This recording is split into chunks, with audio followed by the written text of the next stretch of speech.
through the eyes of the megaminds of our time. The diagnosis, a pro analysis. Every Saturday from 4 p.m. to 5 p.m. on Relax Radio. Hello and welcome back to your favorite radio station. You are watching Relax Radio Beyond Frequencies, and I'm your host, Aiden Smith, coming on an episode of The Diagnosis. I know Mika Thompson usually hosts The Diagnosis, but I have kicked out Mika from the show and I'll be taking over the show. JK, I'm kidding. Mika is moving on to other endeavors with the show, and I will be taking on the show from now on. And yeah, The Diagnosis, a pro analysis, is basically the show where we bring in different professionals of different backgrounds to talk about very sensitive topics and basically get their opinion on topics that we think matter. And today we have a very, very special guest coming, and I'm very excited and delighted to introduce today's special guest. That is Dr. Udara, of course. He is a doctor and he is a openly, let's just say, a person from the LGBTQ community who is an activist and who fights for his rights as well. So, Dr. Zara, welcome to the show. We are really happy to have you today with us. Very happy to be here. Thank you very much for having me. Yes, Dr. I know you've been very busy these days, and it means so much to us that you took the time to come and talk to us and talk to our viewers. How has your day been going on? How has life been treating you lately? How do you feel? It's been good. Can't say it's been great. It's been better. Yeah. But we've all been struggling, and we are going through a very difficult phase as a country, and we have all been through our fair share of stress, being on the roads and everywhere. I think it is getting better. We are a hopeful people. So yeah, it is getting better. We are hopeful. Yeah, let's just be hopeful and positive, because being positive is important, especially at these times, right? Exactly. Yeah. So before we do dive into everything, I'd like to remind you guys that you can, of course, be a part of the conversation and get in touch with us and be a part of the show and be a part of the conversation as well. And if you wish to do so, you just have to dial us up on 078 473. Once again, the number is 078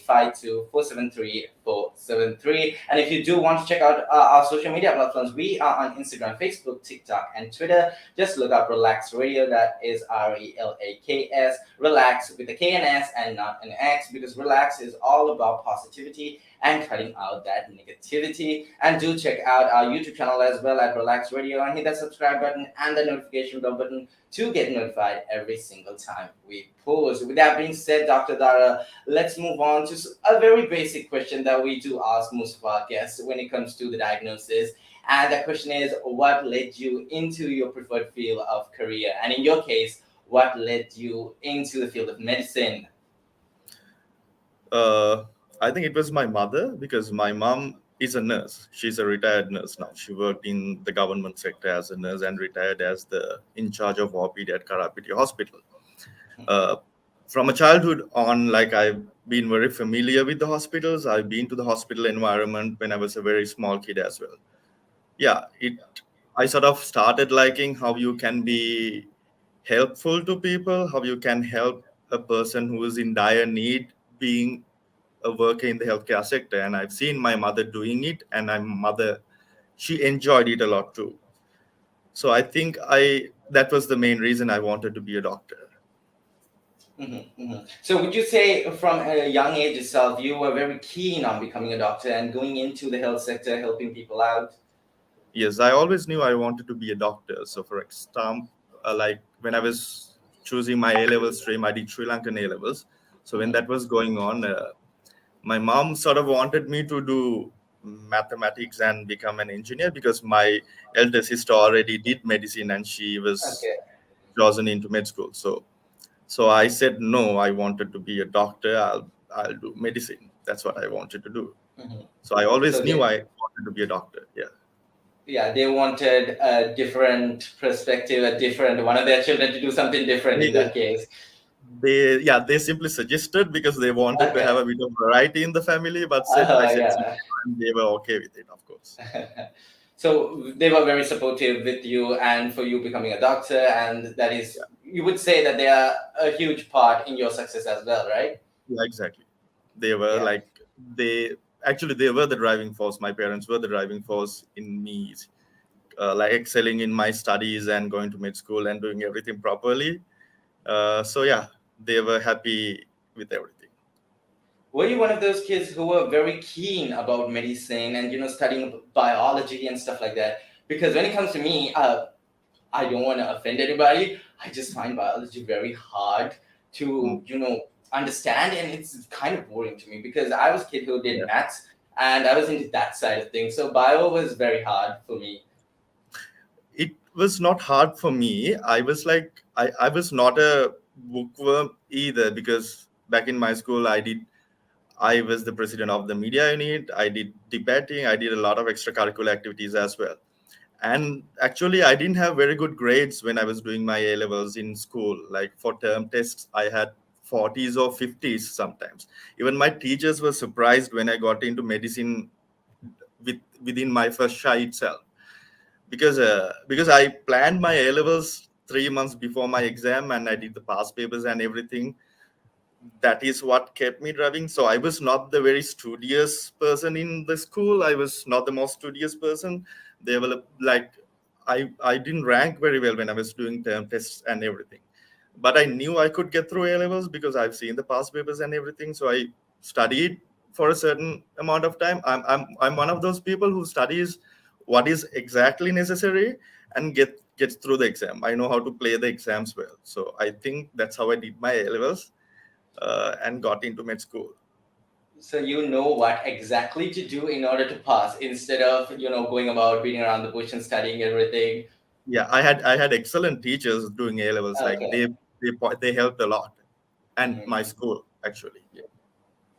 Cool, because I was one of those kids that just used to go through all the textbook, memorize everything, and that never helped me. So it's You interesting to can't see do that. some. Yeah. Yeah, Even in med school, that's not the case. Even in med school, you have to prioritize what you have to study. You have to understand what you need to study and what you can study. So when you understand what you need to study, you can do the bare minimum and know what is needed for your practice as a doctor. And even when you apply to A levels, you know what is needed for your exams to pass your exams with a better grade. So I think this applies to any exam out there and anything that you are studying for. So even med school also, I studied the bare minimum that I needed for my final exams, and for me to practice as a working doctor, the knowledge that I would need. I don't know the core knowledge in those microbiology books and like pathology, but I know the basics and the principles. So which would help me figure things out when I'm working. And the working knowledge is what is most important, I believe, not what yeah. is So in the book.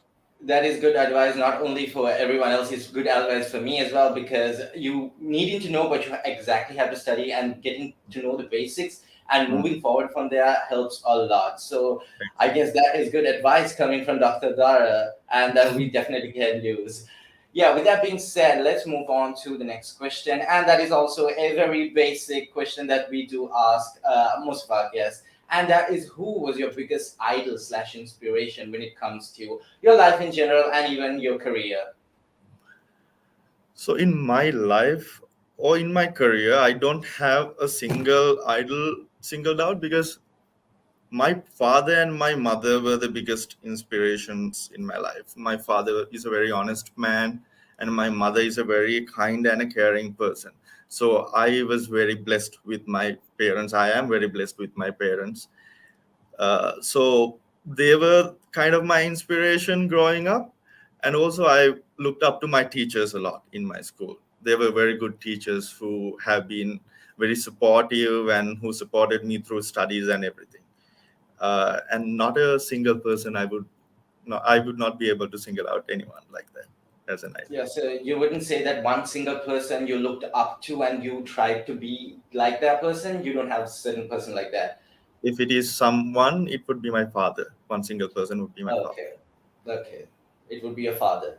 Yeah. And your father is what was his profession and how did he affect you as a child, a young child growing up and inspire you into becoming the person you are today? He worked as a grammar sevak officer, and he had his own business as well, his family business as well. And what I saw in him was the qualities that a man should have. Like he was very strong, he was very resilient, He was very supportive of his family throughout. He is still, and he has always been a very honest person. He was very well respected by his community in the village and everything, and that's what made me look up to him. So him being the person he is inspired you to be who you are today. So that is very important to see, because learning up, looking up to someone and getting on with their qualities and defining yourself is something that is very important. So seeing that your father played a huge role is very sweet, to be honest. It's very sweet. With that being Thank said, let's move on to the other question I have for you, and that is more on the side of medicine and how medical care in Sri Lanka is doing. So, do you, as a doctor right now, a practicing doctor in Sri Lanka, think Sri Lanka falls short in terms of medical facilities? Well, in terms of medical facilities, Sri Lanka has always fallen short. Sri Lankan doctors and the healthcare system is adapted to a way where we do the maximum with the minimum resources that are provided to us. The, the like when I worked in the state sector for the longest time throughout my career so far. So, and I studied in the government sector as well. So I've seen, like, with the limited resources that we get as doctors, as nurses, and as all the healthcare professionals, we do the very best. For instance, we have the best health indices of our region, and our health indices, the main health indices, are only comparable with the developed countries. This we do with a minimal of health resources. So we have a very good workforce and basic minimum facilities that we can get, but we could fund the government sector more and provide better healthcare. We could expand the hospitals, because there are people who need more healthcare, more facilities, and they deserve, because these are people in pain, these are people going through suffering, and these are the people who need support and good facilities. So I think we can use funds, and we can use to expand the healthcare system more, especially free healthcare. Being Sri Lanka being a very poor country, for us to keep the health seeking behavior of the population, we definitely need to support and always, like, reimburse, re-strengthen the government health sector. That is very important, because I personally believe free health and free education are the most good things in this, the best things in this, best thing like in this country. And Sri Lankan people deserve that. For the amount of taxes they pay, for what they go through in this country, they deserve that at least. Do you think the government is doing the needful to fund the health sector, to provide facilities that are required? Like you said, the health force is doing everything they can, pushing themselves with the bare minimum. Do you think the government does the bare minimum to provide the facilities that the health sector deserves? Government could do more, actually. They Yeah. could do more. So the government is lacking, is what you're saying. Government is lacking. What I'm saying Yeah. is yes. So as Especially a right, yeah, sorry. Especially right now with the current condition, like, so we see a deficit in medicines, like sometimes life-saving medicine. So some medicines, like a medicine that you have to give to a heart patient, we have to use it with care. We can't. So early on days when the medicine was freely available, all these life-saving medicine, even though if it is 1% chance of surviving, we would give that to the patient. We would give, if it is, even if it's a 90-year-old patient, could be your grandfather, it could be my grandfather. If he came to the hospital and if the guidelines are correct, if the treatment protocol is right, we would give that medicine. But now we have to think twice. If this patient's chances of survival are very minimum, we would have to save that vial of medicine for maybe a 40-year-old patient who is coming in with a heart attack. And that is a difficult choice that the healthcare workers, the doctors especially, have to make. And there were instances we had to make that decision while I was working at the ETU at the hospital as well. So basically, you have to make a very tough call of choosing one person over another, depending on their success rate of survival, which I Yes. can only assume is very difficult. Because if I was in that situation, I don't think I would have made a decision. I would just crumble on the floor, because making a decision, it's very difficult. That So has been the most difficult part so far. practicing as a Oh, doctor yeah. because of the current crisis. The current crisis affected this to a point where you have to choose someone else's life over another, which is honestly very sad to see. Very sad to see. And also, there is the shortage of medicine, like you said, is affecting patients and doctors as well. So even in the north, there are reports coming in saying that they don't have the basic bare minimum, even a betadine to sanitize their surgical equipment, and they don't have the basic necessary facilities to even conduct surgeries and severe surgeries. If this is the case, what do you think we could do right now practically to help people in need? So, as a population, you're asking, as the Yeah, as a listeners. population, yeah, right now facing difficulties. If I was a person who needs immediate medical care and I'm not able to get that care, what do you think as a doctor the practical approach would be to help me? So, if you are the patient yourself, best is to get yourself to the closest hospital, closest functional hospital, I would have to say, because I've only worked in the main hospitals, like teaching hospitals in the country so far. I've studied in the teaching hospitals, I've worked at a teaching hospital too. So these hospitals, of course, you get the resources, you get the medicines are provided because these are major hospitals. But there are small hospitals around the country that are not provided with these medications, where the logistics are very difficult, especially with the current situation.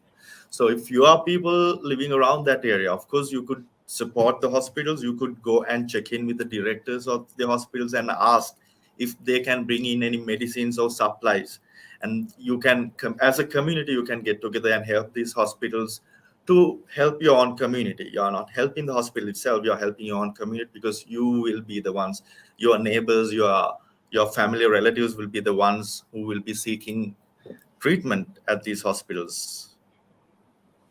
Okay, so when you are in a very rural area, let's say somewhere in the north, where the nearest hospital to you is the only hospital that is available for miles, and it is a very small hospital, and at the moment, if it doesn't have any facilities, the best thing we could do as a community is try to get in funds for the hospital and provide facilities as much as we can. Yeah, I think that is what I can think of right now, at least that. So moving on to the final topic, final question rather, about you being a doctor and your impact on medicine. Any advice you would give for young aspiring doctors in general, and any advice for doctors coming up in this whole Aragala era of Sri Lanka and with the crisis going on? Is it about you are talking about the being in the medical profession, right? Medical profession, yes, as a Yeah, so doctor. especially in Sri Lanka, medical profession, sometimes you get into the medical profession just because you pass your A levels very well, just because you did very well at your A levels. I don't think that is a good enough reason to be a doctor, because that is when you see doctors who are not happy in the hospital working with patients. Those are the doctors you seeing being rude to their patients. So if you don't really enjoy helping people, if you don't really enjoy going through the stress of being with a patient who is in pain, who is in suffering, then this profession is not for you. Because you think you become a doctor for the glamour of being a doctor, for a certain lifestyle. You think you can earn very well being a doctor, but believe me, you can't earn very well being a doctor in Sri Lanka. You can earn very well, but you'll have to sacrifice your entire 24 hours working in the private sector, working in the government sector, and doing your own thing. But that's then again is not a life worth living, because then you don't get to really live. You will be working your entire life. So you should be able to have a work-life balance, whatever the profession you are in. So especially being a doctor, if you aspire to be a doctor because of the lifestyle, I think that is not a good reason to be a doctor. If you want to be rich, if you want to earn money, that should be something else. But if you want to be a doctor, it should be all about taking care of your patients and being a helpful hand to someone who is in suffering. And you being able to do that, that should make you feel good. And that is how you are happy at work. That is very important, I believe, in any profession. Just applies the same for the doctors as well.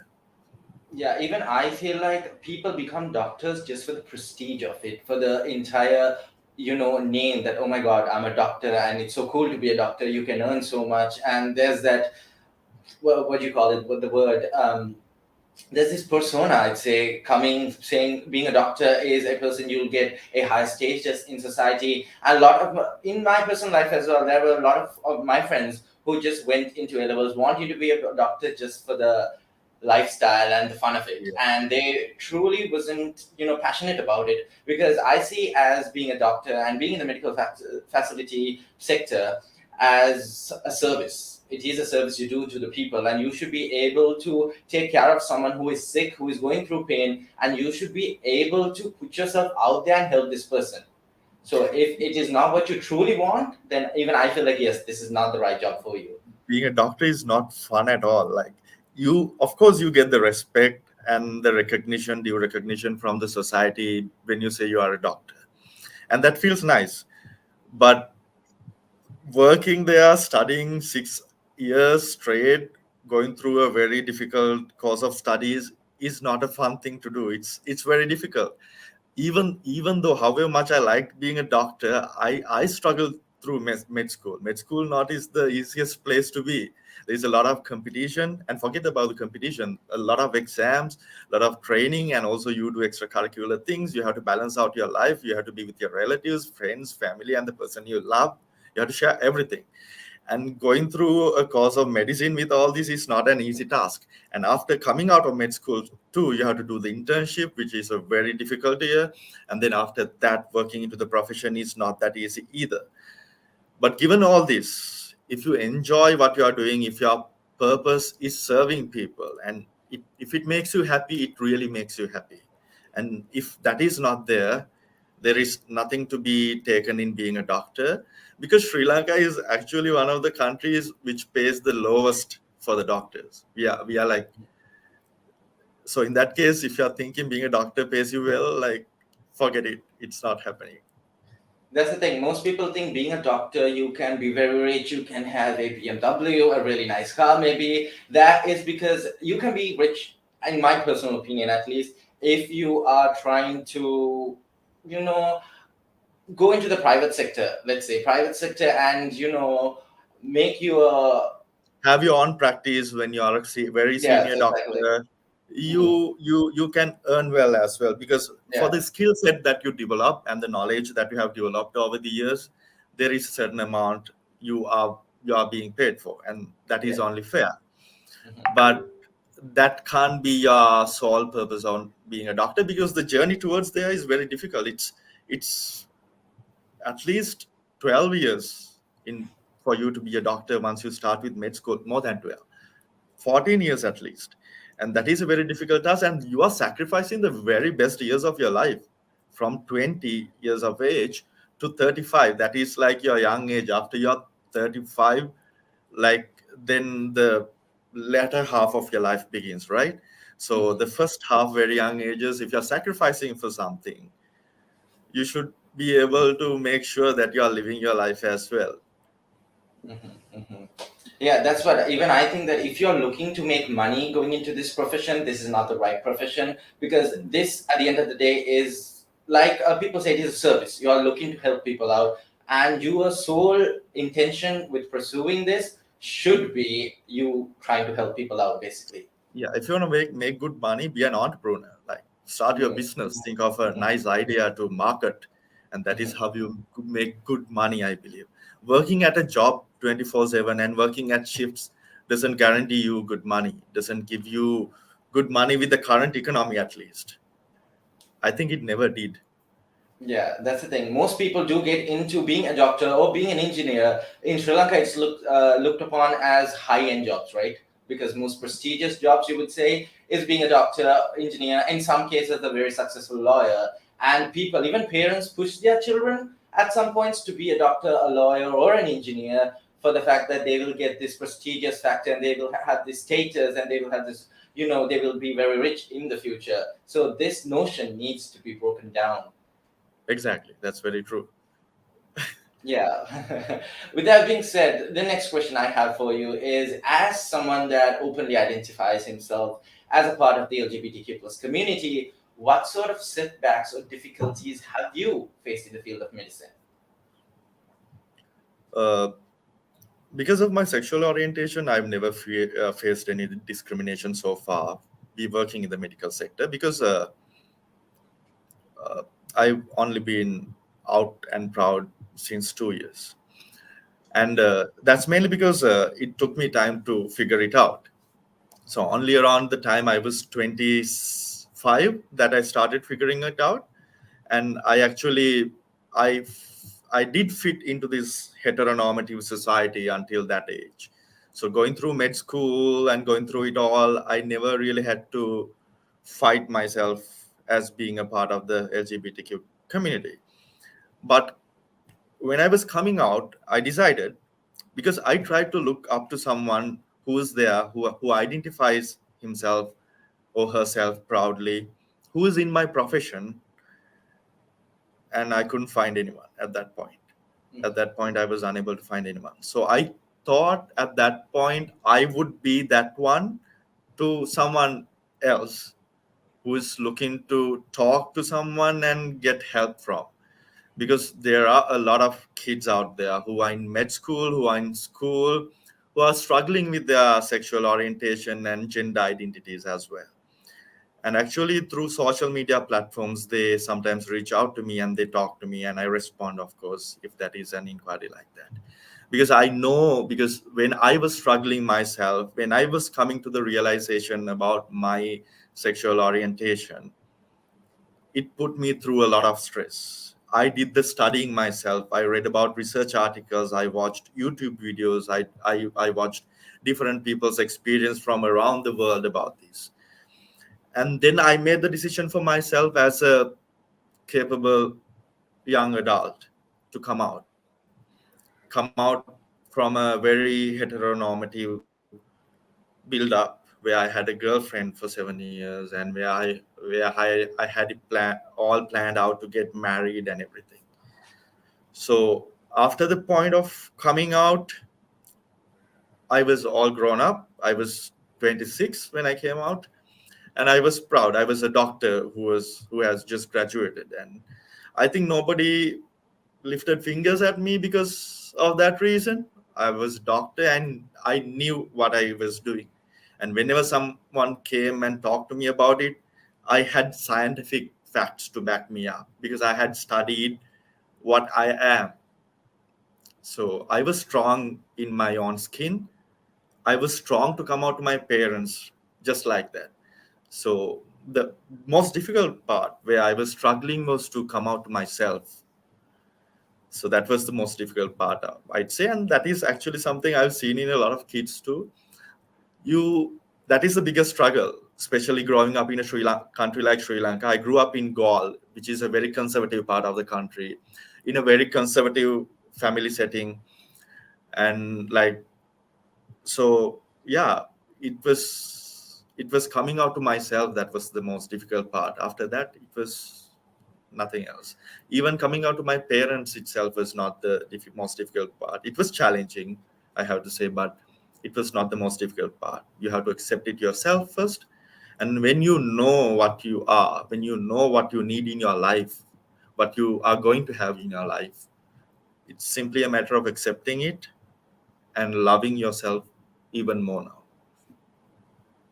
Yeah, because acceptance and figuring yourself out and knowing who you truly are and knowing your true self is a something really difficult, something that you have to dig deep, and it is in a way kind of very traumatizing. Because and if you have to do it on your own without having the right resources, without having someone you can talk to and being like, hey, I have gone through this too, having that right guidance, I can only imagine being very difficult. So, as a young kid who might be going through the same process of identifying himself or getting to know him or herself and going through so many difficulties in their high school age when they have other things they are supposed to focus on as well, because to my knowledge, at any age you can start questioning yourself. At any age you can come to the realization that yes, this is something that I'm interested in, or this is something that maybe I'm not in my right body. When it comes to someone who is struggling with gender identities and sexuality, they might have start developing feelings for someone at any age, right? So they probably will have something else going on that they have to put their focus on, right? So in Yeah. these times when something like this comes up to you, it is an existential crisis, that if I do say so. So Yeah. how do you think you can deal with it while not, demolishing everything else you have in your life? Because like you said, you are a successful doctor, you did go on with what you want to do with life, and not let this major part, that is a huge part of your life and your entire self, still work through with those problems and also succeed in your other commitments as well. So the thing is, I think whatever you are doing, even you are doing your exams, so if you are doing your A levels, if you are doing your final exams at the university, life needs to go on. It's very important to figure out your life too. So that's what I gave priority to when I was doing my final MBBS. So the year that I had to do my final MBBS, the very final year of med school, was the year that I was going through this crisis when I was 26. So that was the time I was sort of borderline depressed. I was going through adjustment disorder, strictly medical terms, and and then I did struggle while trying to study for the most difficult exam there is. And final MBBS, I did it with all that. Sometimes there were times I wanted to give up on the MBBS. Actually, I wanted to give up on my exams and go ahead with figuring out whatever the thing was going on. But I did finally somehow managed to do it all together. Sometimes you just need to keep things aside for a while and do your exams maybe, and it doesn't stop the fact, it always comes back when you're struggling. It is always there in your mind. This is something you need to figure out. You can't just wrap it up and put it somewhere else in the corner. I tried to do that, but it was not happening.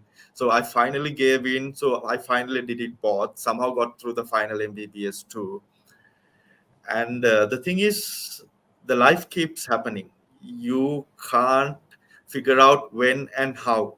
You can't plan on when you will come out. You can't plan on like how you will come out sometimes if you are queer.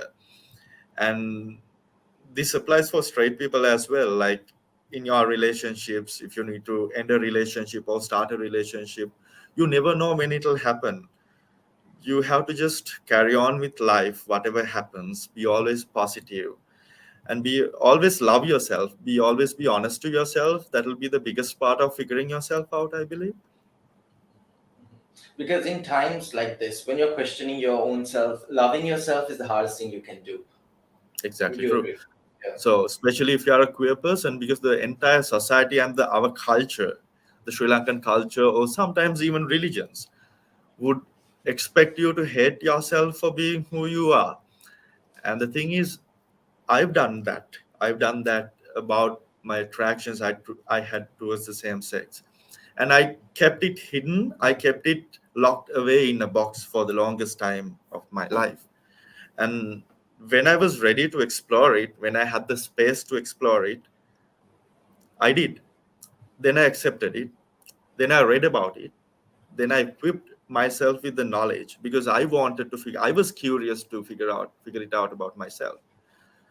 For the queer kids today, you are extremely lucky. You have the internet. You can read about these resources. You can go to the like pages of the mental health societies. Even the Sri Lanka College of Psychiatrists, they do declare what is it about homosexuality, how accepted it is in the modern day society.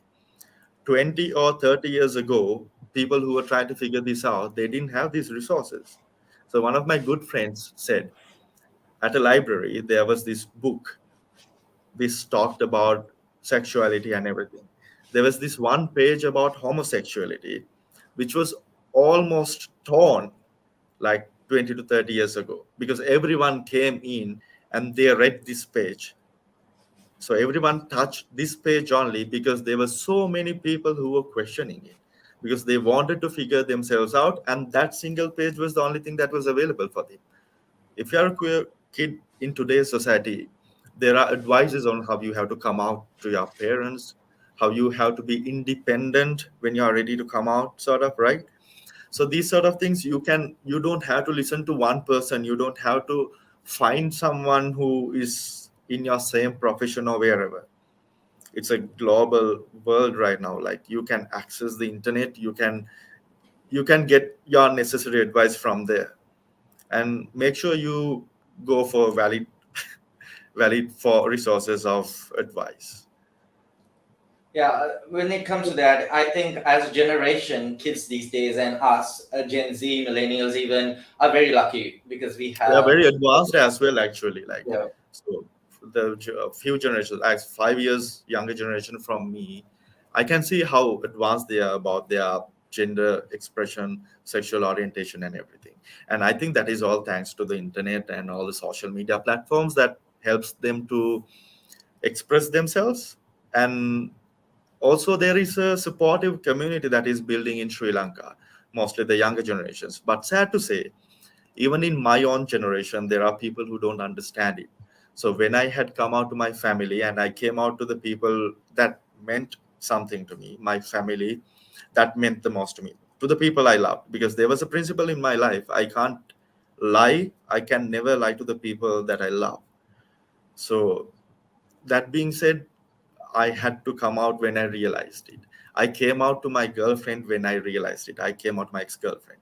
So I came out to my parents when I had already come out to my girlfriend and everything is.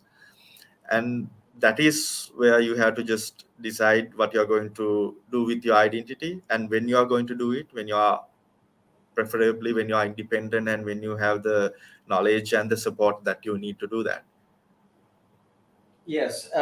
What was your the initial reaction from friends and family when you came out? Because, like you said, you came out at a very late age, where they also probably thought that you were a person that you were not. They had Yes, a preconceived notion, so it they might were. help them Yeah, they were make pretty a much start. surprised. Yeah. Yeah, I had them by shocked. Like, they were pretty shocked. And my mom said one thing to me as soon as I came out. My mom was like, "All right, now you are allowed to go abroad and live," because she would not. She was not happy me living outside of this country because she wanted to have me close. But when I came out, the first thing that came out of her mouth was, "It's okay if you want to leave the country." She's okay for that, because she understood at that point, living in this country, because she has not seen a lot of the Columbus society or a lot of the younger generation's reaction to how being gay is like. She has always seen the reaction of her generation or the elder generation about homosexuality, and that is not a positive thing here in Sri Lanka, not at all. And that is the reason she thought I am allowed to leave the country. And my parents always made sure that I was loved throughout. They were shocked, they were going through something as well, they were going through a struggle to adjust to it, because I had a girlfriend for the longest time, and I was this golden son in their image who did everything right, who was the first in his class during school, who did very well in med school, and who became a doctor. And they had things planned out for me to get married to this beautiful girl, and that wasn't happening. So their dreams broke apart, and so it was a break of heart, break of aspirations and dreams for them more than for me. It was that for me a year ago, coming year before coming out, because I also had certain dreams and I also had certain plans until I figured things out. And but their dreams being broken apart didn't tell them to hurt me. They always made sure that I was feeling loved, and my mental health and my happiness is what is important for them as well. They asked if I'll be happy making that decision, and yes, I said yes, that is the decision that I have to make, because this is who I am. So because you have to, as if you are a queer kid watching this, you have to understand it from your parents' perspective as well. They grew up in a different generation, and you need to support them. You need to help them educate themselves about it. Hell, when I came out, I had books printed about coming out. and I handed them to my parents to read. So I was ready for it. So be ready for it when you need to be. Get the material, get the things that you can show them to educate about them. So the biggest thing, we are very, we had a nice family. Our family is like very close.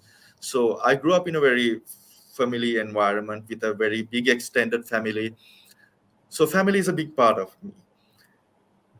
Being gay doesn't mean you couldn't have a family. The belief of the Sri Lankan parents would be, if you're gay, if you're homosexual, you can't have a family. How are you going to have kids? How are you going to have friends and family around you? But that is not a problem in the modern day. It is a problem still in Sri Lanka because you don't have the rights to adopt. You don't have the rights to have a kid if you are a homosexual couple. That is the problem. That is the biggest problem, I would say, for Sri Lanka that I face right now, being living here as a gay person. Because if and when I want to have a kid, surrogate or adopt, and you should have that option. And that is why fighting for gay rights and everything is very much important in the modern day. That is why, like, events like Pride are important. So because if someone asks what Pride is, why do you have to flaunt your sexuality, why do you have to flaunt these colors everywhere, they could always ask that, if you're gay, can't you just be quiet and keep it to yourself? No, you can't keep it to yourself in this society. Maybe in 100 years, yes, when everyone is given equal rights and everything. But Exactly. right now, it is not, especially in Sri Lanka. You need to have pride. You need to show to the society that there is a community existing like this, and they are human beings who are playing an important part in the society. I am a doctor, and I have many fellow doctors who are homosexuals, who might be married and who might be having kids, because they were unable to come out at their time and generation, and because they were not given the mental freedom to come out and be speak for themselves. I have the strength to speak for myself because I equip myself with the knowledge and everything about the modern day and being a homosexual. Mhm. But a lot of people in my own profession, being doctors, can be quite closeted. There are lawyers, there are educated people who are still in the closet, and who might be married and having kids as well. The sad part is they would never get to live their life and young lives being themselves, and that is something hurtful. But also you understand what they went through being growing up in their generations as well. But I believe from my generations, from younger generations who have access to the internet and who have seen the modern world, it is no excuse to be not yourself. Mhm. Very true, very true. Because we have the resources and we can't give in to other people's expectations at this point. Because at one point, you have to choose yourself and you have to make, because you only get one life, right? You have to live your life being true to So yourself. better do it at the youngest age possible rather than waiting for yourself to be 50 and old Hmm. to start living your own life, because you Yes, never yes. know the life when the life ends. So this was one reason, being in med school, that I realized you see 25-year-olds dying of accidents, of cancer, and you think to yourself what life is like if you don't live it the way it was supposed to be lived. And then you feel for yourself that you need to be yourself and live in the moment. You can't plan everything ahead, because life is not eternal. You are going to die one day. Better die being yourself than being someone else. Exactly, so true. With that being said, we will have to move on to a short commercial break, but don't worry, we'll be coming back and talking about this topic, a very intense topic, but a topic that needs light to be shed on top of it. Yeah, so we will be heading into a short commercial break. We'll be back with the one and only Dr. Udara in a short while. Through the eyes of the megaminds of our time. The diagnosis. The pro analysis.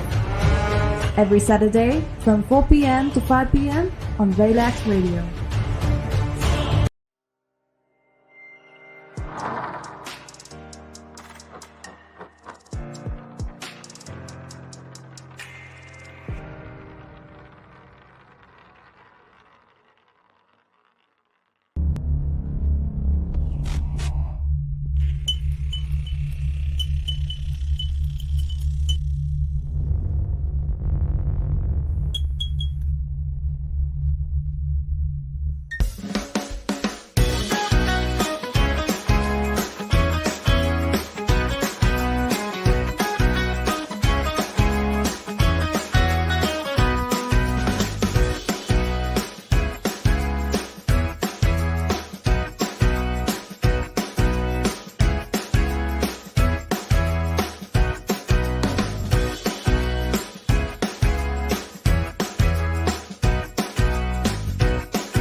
through the eyes of the megaminds of our time. The Diagnosis, a pro analysis. Every Saturday from 4 p.m. to 5 p.m. on Relax Radio. Welcome back to The Diagnosis. I am Aiden Smith, and today with us we have a very special guest, Dr. Udara, and we were talking about very touchy subjects, especially LGBTQ plus representation and LGBTQ basic rights, and being a person of the LGBTQ plus community, the difficulties he faced in the country as well. With that being said, let's move on into the topic and let's touch on where he left off. He was talking about his experience of coming out and his family acceptance and how his career and everything surrounding him was affected. So, touching on that, Dr. Udara, do you think LGBTQ plus people face oppression or discrimination when it comes to healthcare, receiving medical aid, when you're openly queer and it is to a point physically noticeable?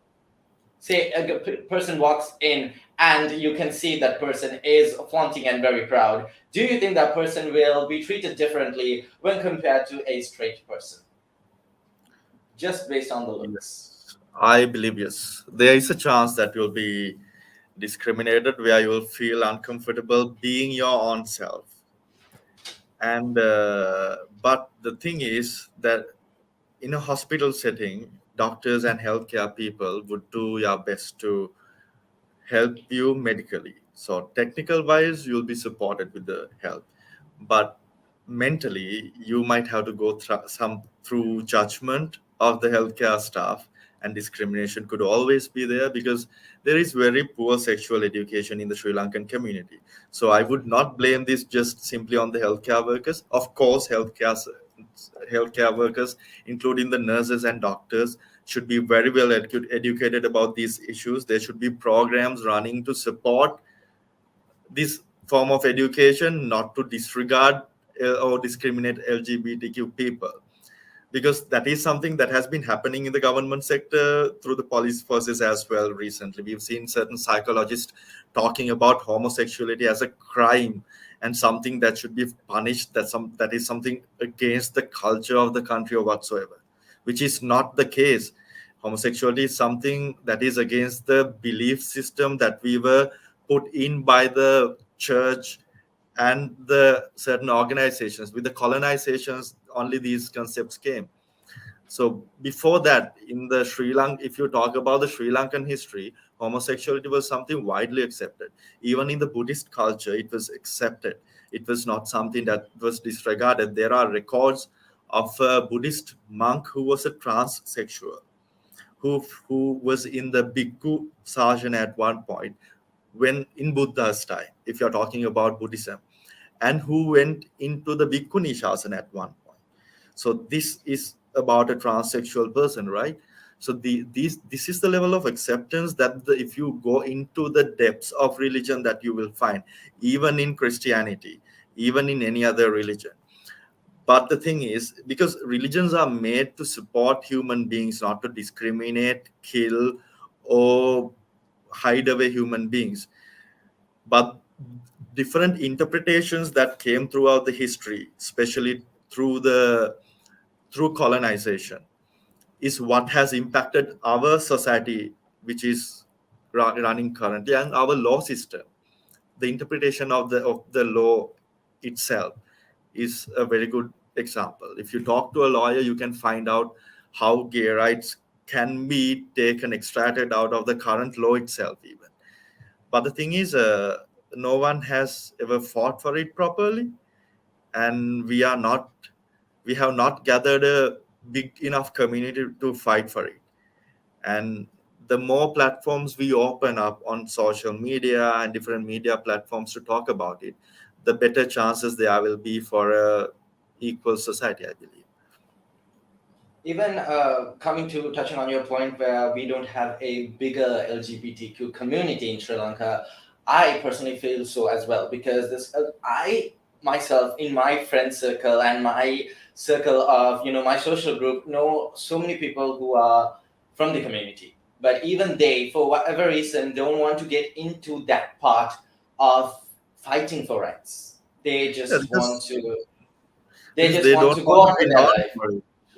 Because they fear something. They fear that everyone will think, because when you hear someone is gay or lesbian or whatever, they tend to sexualize you, objectify you as a sexual thing, and that is not the case. It's a part of your identity. It's not yourself. Now take me, I'm a doctor. I have built myself in my personality, and it happens to being homosexual happens to be a part of my identity as well, and that doesn't define me, that doesn't define anyone.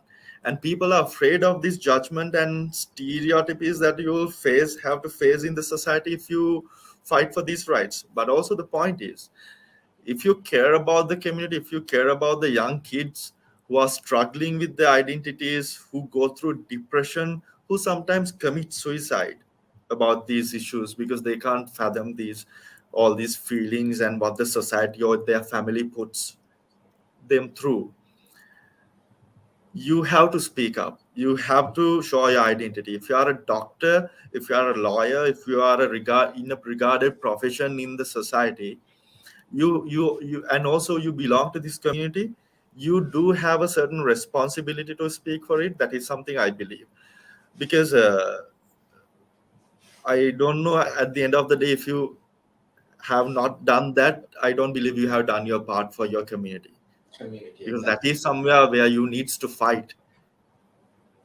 Exactly. It has come to the point where the term gay or the term lesbian has been so sexualized and is looked upon as a vulgar term. When someone uses the term gay or lesbian, people look down upon you, which makes me very mad, to be honest, because to me, the word gay or the word lesbian isn't something vulgar or disrespectful. It is something that a person identifies as, and they should be able to say, "Hey, I'm gay," in a workplace or wherever, and that be okay.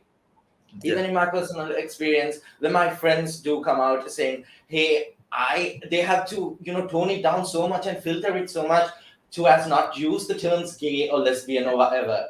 So that is the societal view of the LGBTQ plus community in Sri Lanka. So this can only be overcome by education, right? Educating the society Education, and yes. talking about it more. And this talking has to come from every strata of the society. Hmm. People in every profession needs to speak about it, not just the doctors or the lawyers, the teachers or whoever. I know you are risking something too if you are talking about it. The you are risking many things. It depends on your bosses, your individual workplace, and you might be risking your job even sometimes. This being Sri Lanka, but always there is a chance for you to fight for it as well, and that is why those who can fight for it, those who have the grounds to fight for it, should fight for it. For those people to come out and say proudly say they are gay and this is their identity, and they deserve a chance in living as well, like living their normal lives, because everyone is equally entitled to the same rights, human rights, that is we are asking for, not just anything more, nothing less. We are asking for Yes. equal rights.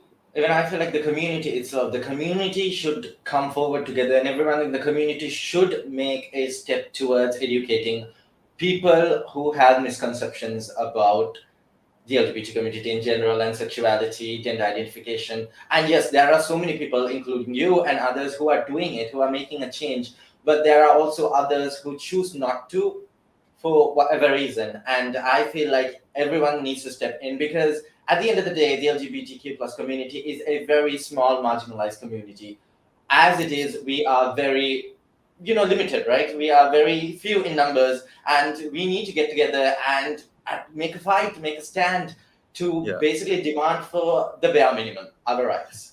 if you count in the closeted people as well, it's not a small community at all. It Yeah, could be a that's very true. big That's true. community if you count in this closeted people as well. Yeah. But they are closeted for a reason. That's why the part of the community that is capable of being out need to speak about it and need to help them be themselves too, and the Yeah. society to accept it, and the society to learn and support these people. Yes, so the society has to change, and we need to make a movement to at least try to change the societal perspectives. Exactly. With that being said, do you believe Sri Lanka will make a change for better when it comes to equality in the near future? Let's say within the next 5 years or even 10 years.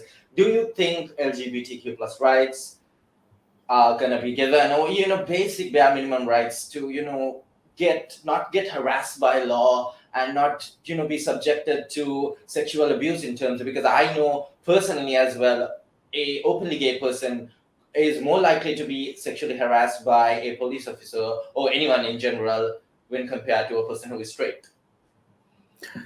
So within the next 5 years, certainly not. 10 years, I don't believe. It will take more than that, because the community is not educated enough. People are not educated enough. So this it is from this population that the lawmakers are going to the parliament. It is from this population that the police officers are working in the police. So you don't have to target police groups or whoever. You can just educate the public as a whole. You need to educate the public as a whole. And the barriers we have, the religion, the culture, the tradition, these difficult words. Yes, you can move forward in world, respecting all these things, respecting the religion and the tradition and the culture as well. This is just about accepting human beings for who they are. Otherwise the results you see are very dire, because me working in the medical sector, I've seen young kids who come in with suicidal attempts to the hospital or to the emergency room, just simply because they are gay or queer. A lot, while studying as well.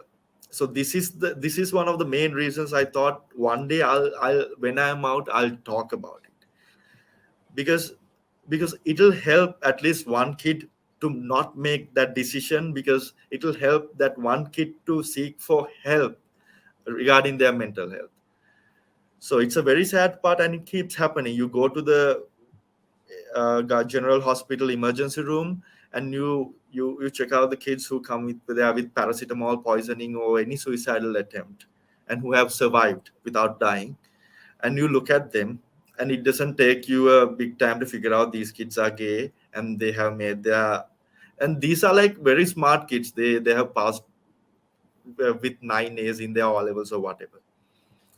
So the pressure the family or sometimes the society, without knowing about it, putting on them, can put them through a lot. And this is the reason our society, our law system, the way people think has to change.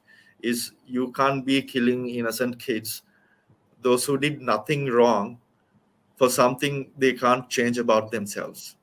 And that's simply it. It is unfair and it is unjust, and that is something that needs to be corrected in our society. Just because these kids are punished for something they didn't even choose to be, something they just naturally are. They are being punished for who they are, Yes, and that is not right at all. that is So, that as is simply just. Yeah. yes, it's injustice in its finest form. And when it comes to parents, any advice you would give to parents, not only in Sri Lanka, all over the world, when it comes to accepting their children when they come out, or for who they are, whatever their identity is or their sexuality is? Any advice you would give to parents all over the world? Well, especially in Sri Lanka, when you look at it, the parents try to control their kids. They try to control every aspect of their lives, even after they are grown up kids, about who they are getting married to and everything. And one thing they need to understand is what children seek from their parents is love and nothing else. And if you are able to provide that, if you can just say to your kid, no matter what, whatever the decision you are going to make, you might not agree with it. You can not agree with it. It's all right. Just simply say that you love them, and their happiness is what matters to them. It is That is all. Simply, for parents, what should matter is their kids' happiness and their survival and their well-being. You can express your concerns about, if you are out and proud, I am concerned that you will be prosecuted by the society, you will have to face discrimination. Then your kid will say, that is why I need your support, that is why I need you to help me and back me up. And that is when you need to step in as a parent. That is what parents are for. Parents are not there to, parents should not be there to like limit your kids and say, ask you to hide in the closet and pretend to be something else. Parents should always encourage their kids to be their authentic self. So this is one thing that my father gave me, is the lesson of honesty. Be honest to yourself, be honest to the society, be just. And when when I was 100% honest about everything, he couldn't take it at first. But I told himself, Tati, you were the one who asked me to be honest. You were the one who taught me to be honest. And this is me being honest 100%, and you will simply have to accept it. And they actually did.